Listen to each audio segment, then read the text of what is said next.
Du coup, je continue à vous montrer comment avec NetHTTP, on se connecte à une API. Et aujourd'hui, on va donc faire la new et la create. Donc pour rappel, on se connecte à une API dont la route est ici, l'URL est ici. Pour le moment, on a fait l'index, on a récupéré tous les restaurants et on a fait la show. Donc maintenant, on va aller faire la new. Je me rajoute tout de suite la create, comme ça ce sera fait. Dans mon contrôleur, hop, on va ajouter la new, l'action new. Au niveau de mon restaurant, j'ajoute ma vue new. Celle-là, qu'est-ce que ça va être? Donc, pour ceux qui n'ont pas vu les toutes premières vidéos, on avait un API Fetcher où en fait, on allait déjà tout simplement fetcher une URL d'une API. Je vais récupérer du coup, hop, ce formulaire. Nous ici, donc c'est new restaurant. Qu'est-ce qu'on va y faire dans ce nouveau restaurant? Alors déjà, ici, on va changer. Donc on a ajouté une create. Donc ça va être restaurants. On peut faire routes, grep pour le voir. Et donc, notre post, elle est là, restaurants. Ici, dans la méthode, on rajoute un post. Donc, qu'est-ce qu'on va vouloir? Nous, on veut, si je regarde ce qu'il y a ici, on veut un nom, une adresse, une catégorie. Donc, name. Ensuite, on veut une adresse.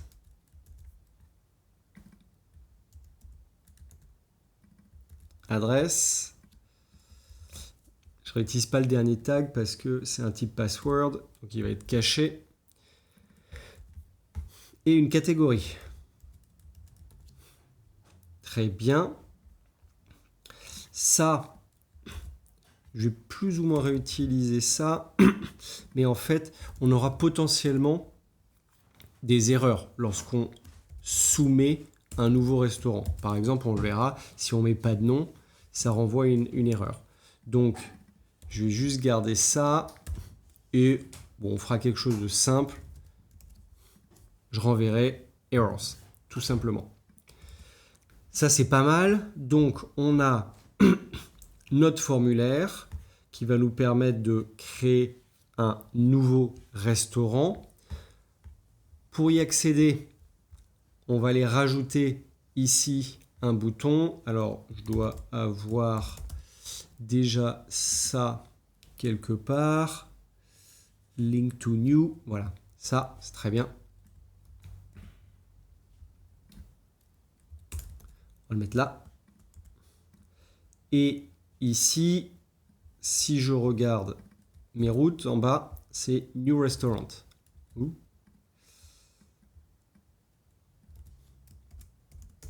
Donc ici, path. Et on va pouvoir tester ça tout de suite. Restaurant, new, magnifique. On a notre formulaire. Donc, désormais, il ne nous reste plus qu'à faire notre contrôleur. Dans notre contrôleur, on va rajouter l'action create. Et c'est là que ça va changer un petit peu. Donc, pour rappel, nous, le restaurant, on le récupère, c'est une API. Donc, ce n'est pas un Active Record modèle. Du coup, on avait créé dans une vidéo précédente ce modèle API Fetcher. On passait l'URL, l'email et le token pour s'identifier. Et pour le moment, on n'avait fait que des get.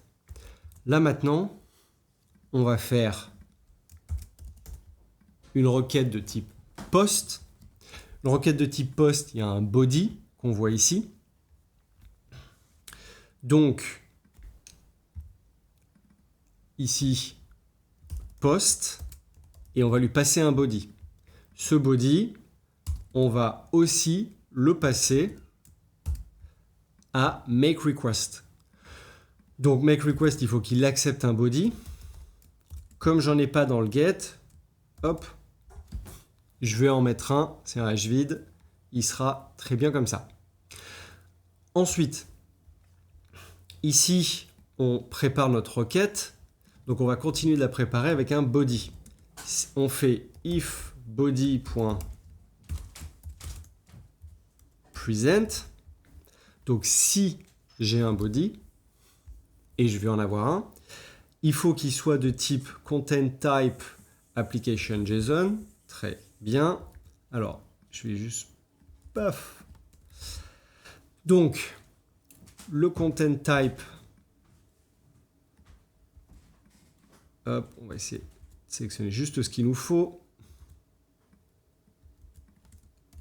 Il est égal à ça.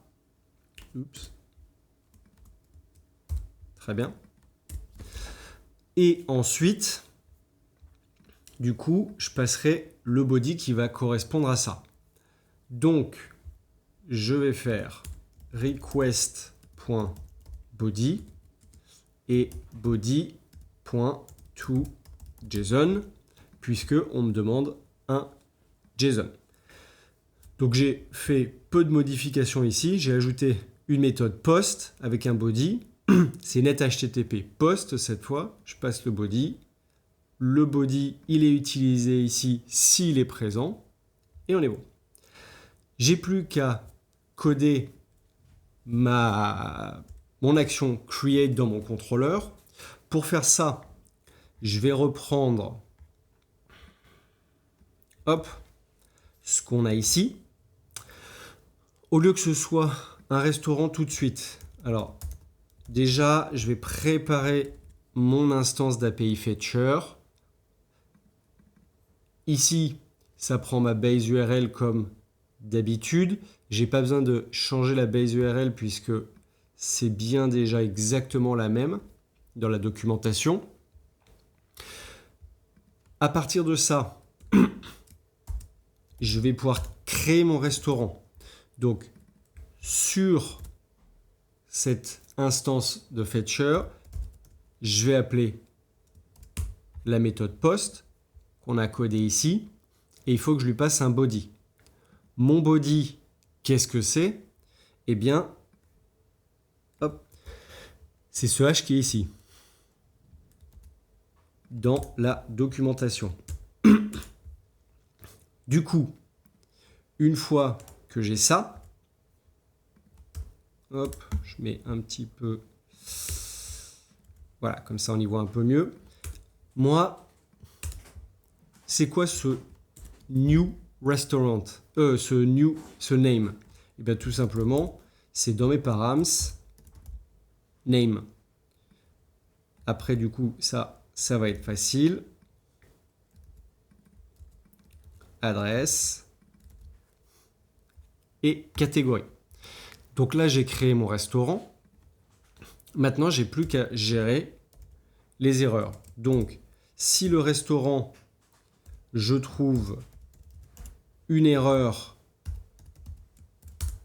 si je ne trouve pas plutôt d'erreur, c'est-à-dire que l'erreur est nil, qu'est-ce que je vais faire? Eh bien, je vais faire un redirect vers le restaurant lui-même et je vais aller récupérer l'ID. Alors pourquoi je sais ces différents éléments? C'est qu'on l'a testé dans d'autres vidéos, donc je commence à connaître le type de hash, mais sinon je peux aussi regarder la documentation. Ici, j'ai un exemple d'erreur qu'on a, où j'ai même l'erreur, le type d'erreur si on n'est pas sign up. Très bien. Et dans l'autre cas, je vais créer du coup ma variable erreur et je vais lui passer ce qu'il y a dans le hash de réponse. Et ensuite, qu'est-ce que je fais?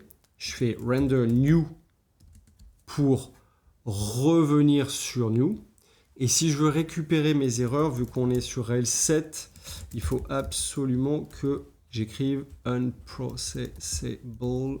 Attends, est-ce que je ne l'ai pas écrit quelque part? Ce sera beaucoup plus simple. Voilà, unprocessable entity. Sinon, ça ne va pas fonctionner. Bien, eh ben, on va tester. Donc, restaurant, je vais sur une new. J'essaie de créer un nouveau restaurant.